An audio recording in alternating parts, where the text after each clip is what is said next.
What is up, everyone? Welcome back to another movie review, and today we're talking about The Flash, the brand new DCEU movie. I guess I'll call it DCEU for now. I know they're changing the name, they're kind of rebooting the universe, but this is one of the last in a slate of movies that goes back to Man of Steel and this entire DC universe, which has been a complete mess, honestly. An absolute disaster, in my opinion, despite some really good movies in there. Wonder Woman, obviously awesome. I did love Man of Steel. To be honest, I thought it started out great, and there have been some really good ones in there. I actually really did like Black Adam, but at the same time, there are others that are just terrible. Batman v Superman, Wonder Woman 1984, awful, terrible. Shazam, I didn't even like the first one, even though it seemed to get well received. The second one was worse. I didn't even review it. I didn't even talk about it. It was so bad. I just moved on from that. But honestly, like, this whole thing has been a mess in my opinion. But the one movie I was looking forward to was The Flash, because I thought he was one of the funnier characters in Justice League, and I thought Ezra Miller did a great job in that movie, and it made me really excited to check out The Flash when it would eventually come out. It's been, how long? 7 years? I don't know, since Justice League, but we finally do have The Flash. I went to check it out. Now, one of the things to consider when talking about this movie is Ezra Miller. He has been on a complete crime spree across the country. We're talking about choking out fans, getting arrested for physical altercations at bars, yelling obscenities out in public, and then something about even involving grooming children. He's been getting in trouble with drugs and alcohol and all, just a huge rap sheet, okay, and has proven to be a very troubled individual, to say the least. But I'm not going to let that bother me going to the movie, because I can separate the actor. I'm going to try it. I mean, I usually can. I can separate the actor and the character. There are worse people, at least as far as we know, based on their crimes. There are worse crimes that have been committed by actors and directors, and I've been able to watch their movies and kind of forget about that. So as long as the performance was halfway decent, I was going to be able to forget about it. And I think it was. I think Ezra Miller did a good job, even though he plays dual roles here. If you don't know about this, is a time travel movie, and it ends up having two versions of the Flash. And I actually really loved that about this, because most time travel movies don't do that. And it's always been like, look, if I go back in time and I see my younger self there, let's take Back to the Future, which is a brilliant movie, one of the greatest of all times. Okay.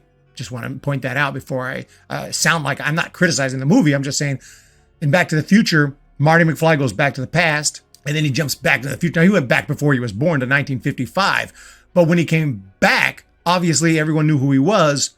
So you would have thought the other Marty McFly, who was born at some point, maybe around late 60s or so, he was born, and so you would have thought he would have been growing up. And when Marty McFly went back to 85. They should have both been there, right?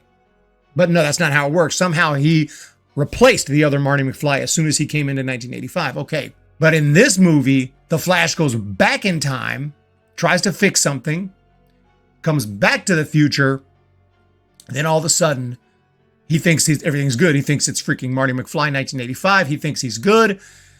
He's checking out the family. They think he looks a little old. They think, damn, you look old, man. What'd you age a few years, man? Maybe it must be the haircut, because he looked completely different than they expected, which is a clue right there. And then all of a sudden, the other Flash, the other Barry Allen, shows up. And I thought, and when he saw him out the window, he said, oh shit. Now, I'm not going to get into spoilers here, but that's the premise. And that's why there's two Barry Allens. That's not really a spoiler. It's in the trailers and everything. But there's two Barry Allens in this movie. One of them is super irritating, annoying. That's the dumber one, even though the smarter one's kind of dumb too, but he's a little more the Flash, a little more the Barry Allen I expect. I've kind of jumped ahead. I'm kind of jumping all over the place. I just want to give an overall thoughts on the movie, and that is that I did enjoy the movie. I thought it was pretty funny. I thought that the cameos in this movie that I won't spoil were just, I never would have guessed most of them. Really good cameos.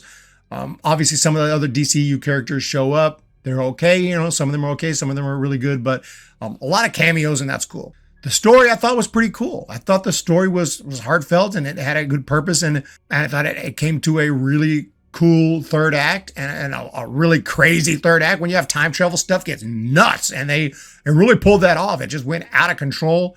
Like, I didn't even know what was going on at some point, which can be good or bad. But in this case, I thought it was pretty cool because it was just so insane. I knew just enough to kind of follow it. But one thing I'll say is that logic kind of changes in the third act. So some things, and that's the problem with time travel. You make some rules that apply earlier, and then at the end, wait, I thought that this and this and this when you do this. Now that's not working that way. So without getting into spoilers, that's all I'll say there. So there was I thought, unless I'm mistaken, unless I'm confusing something, I think there were some inconsistencies with the way time travel worked in the movie. But I thought overall it had some good laughs. It wasn't as funny as I'd hoped all the way through. It had some good laughs. It had a good story. That's what I can say. Now I'm going to tell you about the Batman, who obviously is in this movie, different versions of the Batman, including, of course, as you saw in the trailer, Michael Keaton. That's my era. From the late 80s, 1989, early 90s, that's my childhood. And so really cool to see him. And I thought Michael Keaton was awesome in the movie. I thought he was really well done, implemented well, and not destroyed at all. And they didn't destroy characters in this movie. I mean, it's fine. Not one of the worst DCU movies, probably not one of the top tier, top 5, but really, really good and entertaining as far as I'm concerned. And that was just my thoughts walking out.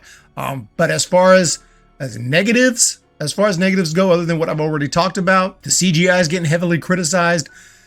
At points in this movie, it's so bad that I have to assume it was intentionally done that way. PlayStation 2 graphics, and they looked kind of cool in a way. It's when you're going back in time and faces are showing up, and like it's PS2 style graphics, PS3 at best.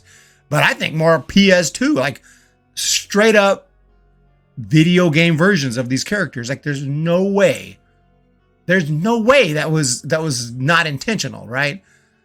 There's no way. I mean, they had to have done that as a creative choice. And as a creative choice, I think it's kind of cool because it's like we're going all over time. Like they're not an established human being right now. We don't know what time frame we're going to, who they are, and it's just kind of you get a video game-ish version of them just for the effect of back in time or whatever. So I'm going to consider that done intentionally. Other times there is points where the CGI is not that great, even though I personally have never been that great at spotting bad CGI. It always looks okay to me usually. But other than like the PS2, when you're going bad as PS2, it's pretty obvious. But in general, I thought most of it was okay, but there were points where even I think they were trying to make good CGI and it looked not that great. So it's a valid criticism, but it didn't take me away from the movie. And in fact, the PS2 graphics I thought were actually okay, pretty cool in a way. Unless it wasn't intentional, unless they were supposed to look like themselves, then goddamn. You do get the sense that there were a lot of reshoots. It just kind of feels messy. It feels all over the place at times. And you just get that sense when watching it that very heavily produced, didn't really have a script that they kind of stuck to and just shot the movie. It does feel like, for some reason, you just kind of get that sense. At least I did, that it was kind of messy and there were changes throughout, and it turns out that's true. But overall, I still find the movie very entertaining. Again, not as funny as I'd hoped, but I thought it was a good story, a good family story in a way, and it has a little bit of a message there. The movie doesn't have any nonsense as far as I can remember, as far as, this modern times where you're trying to interject all political stuff and all that. I didn't notice too much of that in the movie, or maybe none at all, honestly. One character, though, who doesn't appear a lot, Iris West, who is the Flash's kind of love interest, is barely in it, but I didn't find any of her very good, the actress. I didn't think she did a really, it was kind of annoying, and she's like a reporter who would just kind of go flirt with him, kind of, but you weren't sure if she was really flirting with him or just trying to get the story,